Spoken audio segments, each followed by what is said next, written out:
Welcome back, Pokemon trainers. Professor Chaz here. The lab coat's on back order, and it's time for episode 3 of our Pokemon Blue playthrough. In the last episode, we made it through Viridian Forest and got up here to Pewter City, and we caught some new Pokemon for the team as well.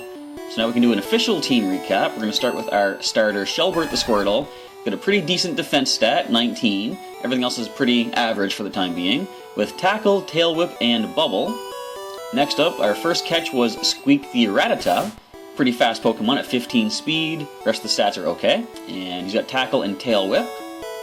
Next we have Chirp the Pidgey with a decent speed stat also. And he's got the moves of Gust and Sand Attack. And the newest addition to the team is Critter the Caterpie. And he's got defense and speed, kind of average stuff. And Tackle and String Shot is the moveset. So for the start of this episode, we're going to go actually back outside onto Route 2 and do a little bit more training. We want to prepare to take on our first gym today. So I think the best Pokemon we're going to use in the gym, we're going to probably start training. I want to train Critter. In fact, if I can put him right at the top, there we go. We're going to try to get him up a little bit, and we'll use Shelbert as his training instructor, so Shelbert can get some levels as well. Because the first gym versus the gym leader is going to be a rock-type gym. Therefore, Shelbert and his Bubble are going to be the best. So we see a basic level 3 Rattata. Wonder if Critter could take him on. Probably not. We're just going to go right into Shelbert. So if you're hyped for our first gym battle of the playthrough, it's only episode 3 of course, but there are 7 more badges to come after this. Alright, one more Bubble and Rattata is down. I'm thinking of getting Critter up probably 2 levels and then we're going to head into the gym. We'll also explore the rest of Pewter City today too before we actually go into the gym. So basic 12 experience points. In fact, instead of using just Shelbert, I might want to spread the experience out a little bit. Yeah, I'm going to have Squeak and Chirp join in on the training as well. Depending on the levels, of course. So we see a level 5 Rattata. That's more of a job for Shelbert, probably. Although, Chirp could probably do it. Yeah, Chirp, you're going to go in. What I usually do when I'm training up new teams of Pokemon, I like to sort of make them level up in the order that I caught them. So therefore, if Chirp and Shelbert are at level 9, I'm more likely to let Shelbert take the experience. Because I want him to hit level 10 first, because he's been with us for the longest in that situation. So 2 Gust attacks, and the level 5 Rattata is down. If we find any lower level Rattata than that, I'll probably have Squeak take them on. So I know I said in the last episode I'll probably speed up the grinding into montages, but I'm not quite prepared enough for that. This is just episode 3, and I'm still sort of learning the feel for how to do these kind of playthrough videos. So, bear with me if we do a little bit of on-screen grinding. Once we get into the next area, there's going to be a lot more trainers, and we should gain levels a lot quicker in the video itself. So, one more, I think 2 more tackles. It's funny how sometimes the HP will turn, or the HP bar turns yellow before it's officially under half. So it can be a little bit misleading. Of course, Squeak is under half, he went down to 9, and he is yellow. And look at that, like I said last episode, the last move that we didn't need to land critical, landed critical. It's just the game's way of saying, we're fair, we give you criticals just as much as ourselves, but the difference is they give themselves a critical at the start of a match when it really matters. Anyway, level 3 Rattata. Squeak is low on HP. I'm going to send Chirp in. You should easily be able to take down this little rat Pokemon. I think probably 2 Gusts should do the trick. Yeah, 1 more will take this down and gain some more experience. And I don't want to be too over-leveled. Now, I believe Brock's Pokemon in the gym are level 12 and 14. But we do have a super effective Bubble attack to use on both of them. And that's something that I kind of thought I want to try to put into this playthrough, like just a different terminology. Now, we have moves that are super effective, and we have moves that are super effective twice. For example, say Onix with Rock and Ground, they're both weak, or both types are weak to water. And we should have a different term than just super effective. Now what I was thinking, in Sonic the Hedgehog, when you use the Chaos Emerald in say Sonic the Hedgehog 3, you become Supersonic. In Sonic 3 and Knuckles, you can power those Chaos Emeralds up and become Hypersonic. I think if it's double super effective, a move, we should call it hyper effective. What do you guys think? We'll see if I can stick with that as I do this playthrough. It's funny, I usually default to just calling it double super effective regardless. So, Squeak and Chirp are getting a little low on the HP. I think Shelbert is now going to be the one to take the damage from these Pokemon as he gets the knockouts. It's taken quite a while to get Critter up to level 6, so I might just get him to level 6 and we're just going to call it there and explore the rest of Pewter City perhaps. I don't want to take forever doing this. So one more bubble I think should get the knockout, maybe not. Nope, not quite. But now one more bubble will. Yeah, let's just do a little bit more training till Shelbert gets a little too weak to deal with anything, and then we'll go heal up. Critter still hasn't gained a level yet. One of the good things about the early bug Pokemon though, especially early game if it's your first time playing, they do evolve relatively fast. So they can gain into their higher forms with better stats. Alright, Shelbert, take the Rattata. Critter might have been able to take the level 3. But let's not risk it. If I see another one, I'll try actually.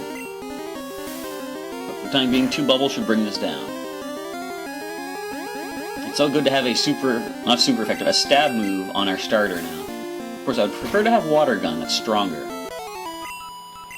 There's level 6 for Critter. And Shelbert gains some more experience also. Just a few more battles and we'll call the training session quits for the time being. So you see, we only encounter, it looks like it was only Rattata and Pidgeot here. I thought you could encounter some of the bug Pokemon too. I'm gonna try taking this thing on. Come on, Critter. I know it's a bird Pokemon, but you can do this. It's not super effective. Okay, that's actually not that bad. You might be able to handle this. Even that one level up gave him some stat boost to help him out. And much like in the current games, now there is effort values that you get by battling against wild Pokemon. There is something like that in this as well, and each of your stats can build to a certain amount, sort of like using the hidden EVs. Few more battles here. We see a level 3 Pidgey, while if Critter took out a level 4, I think he can take a level 3. Might not gain him a level, however, though. Alright, another few dusts and Critter will be done. If we can keep landing these tackles with critical hits. It's funny, the critical didn't even do that much more. Oh, critical hit. Now, do we play for them not getting a critical? Yeah, let's risk it. Tackle, and they can't get a critical because they just did, and the way the game works, okay, I was gonna say the way the game works is it wants to cheat me and make me lose to a critical, but fortunately it didn't. So Shelbert, we're gonna finish this up. I might just go, I'm gonna go bubble. I don't want to risk the tail whip, and I don't want to risk the miss with tackle. So we're gonna go for the bubble. Alright, and it was a critical hit when we didn't need it. Let's just do one more fight with Shelbert, and then we'll go heal up and explore Pewter City, our first, I shouldn't say first big town. Viridian City is supposed to be one of the bigger towns. Not the biggest, as you'll see. We come to later towns that are much larger than anything we've seen so far. Just wait till you see Saffron City. Alright, couple of bubbles and we should take down this Caterpie.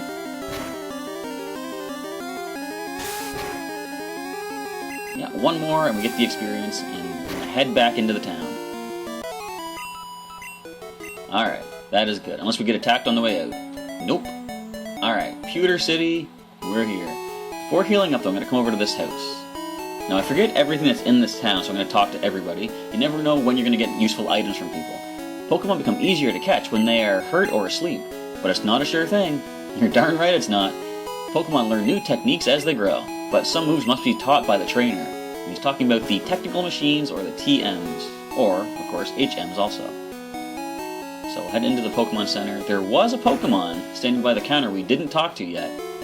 So after a heal, we are going to see what this particular Pokemon has to share. It looks like a Clefairy.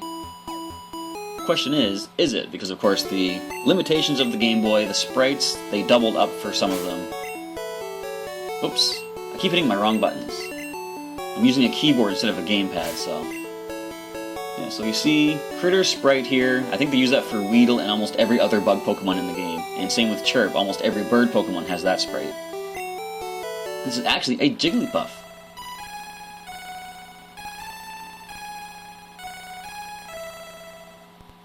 Who feels like a nap, folks? I like how they put that in, and they use that song in the anime when Jigglypuff sings. Yawn! When Jigglypuff sings, Pokemon get drowsy. Me too. Snore. And we have a gentleman gonna tell us about the PC again? What? Team Rocket is at Mount Moon? Huh? I'm on the phone. Scram! Well, thank you, sir. He mentioned Team Rocket. I'm sure any Pokemon fan out there is familiar with who Team Rocket is. There aren't many serious Pokemon trainers here. They're all like bug catchers, but Pewter Gym's Brock is totally into it.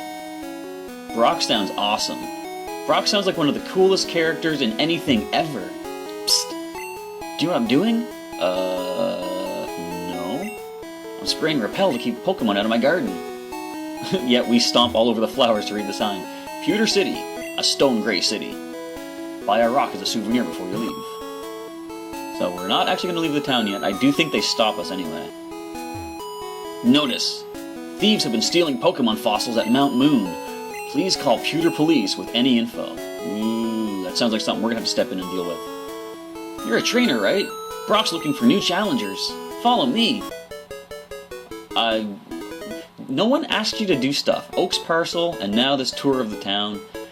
I appreciate it. I was going to come here anyway. And I like your music, too. If you have the right stuff, go take on Brock. And he walks through the barricades and disappears. Pewter City Pokemon Gym. Leader Brock, the rock-solid Pokemon trainer. It's rumored that Clefairies come from the moon. Now, interestingly enough, if you've been watching like the anime or anything like that, you know that they don't put an S as the plural for a Pokemon's name, yet in here they say Clefairies. Interesting. They appeared after Moonstone fell on Mount Moon. So, was it named Mount Moon before that happened? Because that's a pretty big coincidence. Or maybe the stones are named after the mountain it landed on. Interesting stuff. Pewter Museum of Science. Maybe you have the answers I'm looking for. It's $50 for a child's ticket. Well, fortunately, I'm only 10 years old. Would you like to come in? Yeah, that's like hardly anything out of my pocket. Alright. What do you say? Nothing. Just pointing us over this way. That is one magnificent fossil. What is it? Ooh, we know what that is. Aerodactyl fossil, a primitive and rare Pokemon. I wonder if we'll get to see one of those in the playthrough. Ooh, we know what that one is. Kabutops fossil, a primitive and rare Pokemon. Perhaps we'll encounter some of these things in the future. We have a space exhibit now. Thank you. Meteorite that fell on Mount Moon. Moonstone? Looks like someone just wrote that in brackets. Moonstone? What's so special about it? Well, you'll see later sometime. July 20th, 1969. The first lunar landing. I bought a color TV to watch it. Unless you're a conspiracy theorist, in which case the moon landing did not happen. But anyway, that's a topic for another day.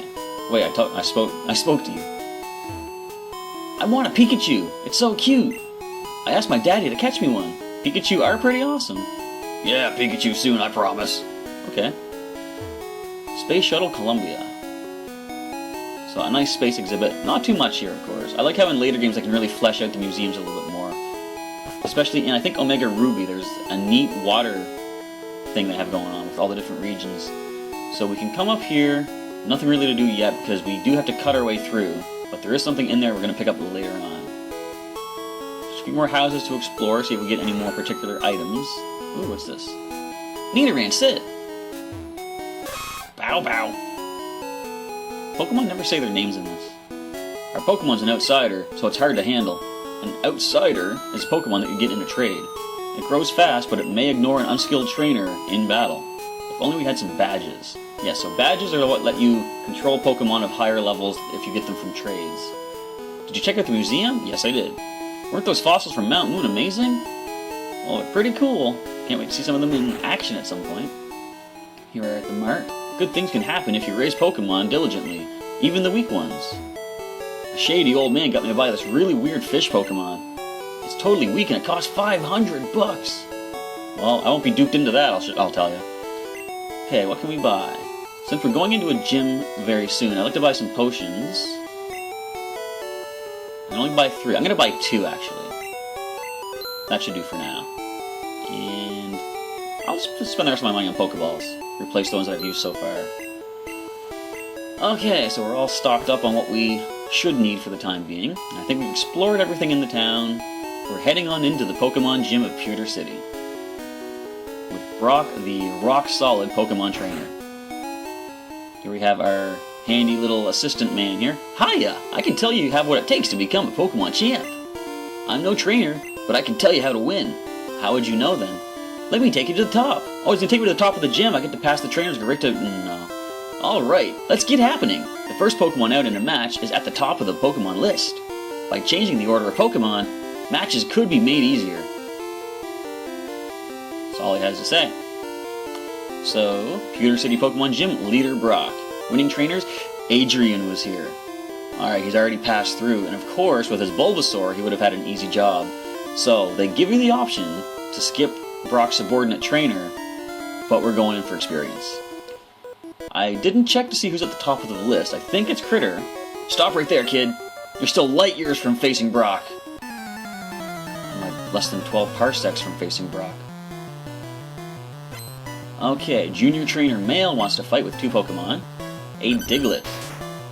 Level 11. We have a level 6 Caterpie. Now, crazy as it sounds, I'm gonna stay in and do a little bit of string shotting first of all. We do resist any ground moves. And we can take one more scratch. We're gonna switch out. And definitely Shelbert is the best option. Super effective with Bubble, plus he's got the defense to deal with taking those scratches. Alright, one more scratch, and we shrug that off with only 5 HP lost. We might lower the speed with our Bubble as well. Critical hit, okay. I did buy some potions, fortunately. And I might need them. So I think this Diglett only has scratch. So it's doing 5, it can do 10 if it gets a critical hit.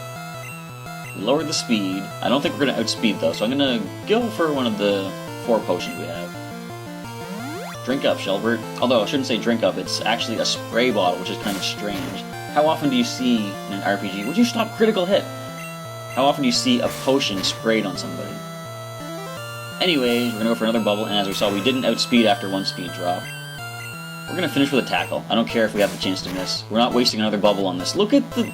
So, this is reminding me of something. In Generation 1, the rate of critical hit was based on the speed stat. So Critter levels up to level 7, and Special is pretty bad at 8, but oh well. But yeah, so the faster your Pokemon, the more likely you are to land critical hits. Ooh, Shelbert's got a decent defense of 20 now. And Sandshrew. We're going to stay in. I'm not going to use another potion yet. If I don't need to. We're just going to bubble it up. And I think it has Scratch also. Now, they're not that fast, so we shouldn't see criticals. I'm going to go for another potion. It's kind of unfortunate to waste them like this against just the Junior Trainer when we know we're going to need them probably against Brock. But we got to do what we got to do. Sand attack! Okay, we're going to start missing every bubble. Including that one. Scratch brings us down another 6. Wonder if we're ready for this gym. Not sure. Anyway, we're in this right now. We can't run away from a trainer battle, of course. 1 more HP left to go. I'm not using another potion. I'm going to switch over to... We're going to Chirp out. All we're going to do is Gust it. You can Sand Attack us if you want, or you're just going to go straight up Scratch for damage. That's fine too. Gust Attack is going to take you down. Unless we miss. Nope, we landed. Okay. So, our first gym battle is done, not against the gym leader, of course. Shelbert levels up once more to level 11, which is definitely nice. And Chirp levels up too. New attack yet? Nope. Just look at the Gust and Sand attack. Darn! Light years isn't time, it measures distance! Yeah, and I'm not... Wait a minute! Critter's evolving! I told you bug Pokemon evolve quickly! So we're seeing our first evolution of the playthrough. Critter the Caterpie evolves into Metapod. One of the most overpowered Pokemon in history. We're going to take a quick look at him right now, actually. The defense is boosted up to 13, which is very nice. Still has just a Tackle and String Shot. And let's scan him with the Pokedex. Metapod, the Cocoon Pokemon. This Pokemon is vulnerable to attack while its shell is soft, exposing its weak and tender body. That's mean. Alright. You're pretty hot, but not as hot as Brock. We'll see about that. I'm heading out to heal. And then I'm coming back to show you how hot I am. With my nice cool bubbles. Okay. So, we took a bit of a beating against that trainer, but we didn't lose anybody, fortunately. Go for a quick heal. And I'm going to make sure Shelbert's at the top of the list, so we're going to start bubbling things immediately. Trying to get the knockouts. Alright, fully healed with a new Metapod on the team. Now, what's kind of funny is Metapod, if you see them in the wild, they only know Harden. Yet when Caterpie evolves into Metapod at level 7, it doesn't learn Harden. It was kind of an oversight, I think, in the game where they didn't have Metapod didn't have a level up moveset, it just had a basic moveset from start. So they didn't think to include Metapod learning Harden at level 7. So anyway, here we are at the first gym leader in the game. Good old Brock. I'm Brock. I'm Pewter's gym leader. I believe in rock-hard defense and determination. That's why my Pokemon are all the rock type. Do you still want to challenge me? Fine then. Show me your best. Here we go. One of my favorite characters in the entire franchise, right here. Gym Leader Brock. Brock wants to fight. And starts off with a Geodude. Of course, this is the first time you would ever see Geodude in the game, so you're like, what is this thing? It is a Bubble Target is what it is. Now we are under level by 1. And Bubble is not the strongest move in the world.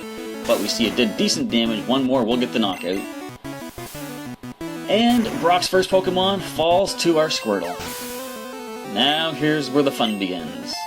We level up to 12 first of all. And Brock sends Onix.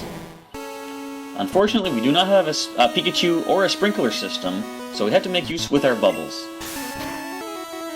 So, luckily, Onix does not have the highest attack stat ever. And you'll see one more bubble is going to finish this. Now, fun/embarrassing story to share. My first time playing through Pokemon Blue, Onix defeated my Squirtle. That's right. It actually has the Bite attack, which you'll see we get as a TM in a moment. Shall we gain another level for that? And the bubbles didn't do enough damage, and the Onix bited it back double damage and knocked out my Squirtle. And all I had left was my Pidgey, Rattata, and Caterpie. None of them could stop Onix. So, yeah, we lost the first time, but this time, we win match 1 against Brock. I took you for granted. As proof of your victory, here's the Boulder Badge. Chess received the Boulder Badge. That's an official Pokemon League badge. Its bearer's Pokemon become more powerful. The technique Flash can now be used anytime. And I got 1386 Pokeballs, here I come. Wait, take this with you. TM34. A TM contains a technique that can be taught to Pokemon. A TM is good only once, so when you use one to teach a new technique, pick the Pokemon carefully. TM34 contains Bide. Your Pokemon will absorb damage in battle, then pay it back double. Thank you very much, Brock, for the badge, for the TM, for just being awesome. So, with the Boulder Badge now in hand, we're going to head back to the Pokemon Center, we're going to heal it up, we're going to heal up the team, and that's going to probably end off this particular episode, because I think we've made some pretty good headway so far. Take my Pokemon, heal them up. So with 1 badge down, 7 more to go in the Kanto region. There's still quite a ways left to go through this playthrough. So we're going to save up the game here. And we're good. So that ends off this particular episode of the Pokemon Blue playthrough. Thank you everybody for checking it out. Leave me a comment down below, let me know what you think of the series so far, and what you're looking forward to in the coming episodes as we get further into the game. We're going to be dealing with Team Rocket pretty soon, and we're going to head towards Mount Moon, leading to Cerulean City, where badge number 2 waits for us to collect. So with that, we're going to end off this particular episode. Thank you everybody for checking out the Pokemon Blue playthrough, and I'll catch you next time.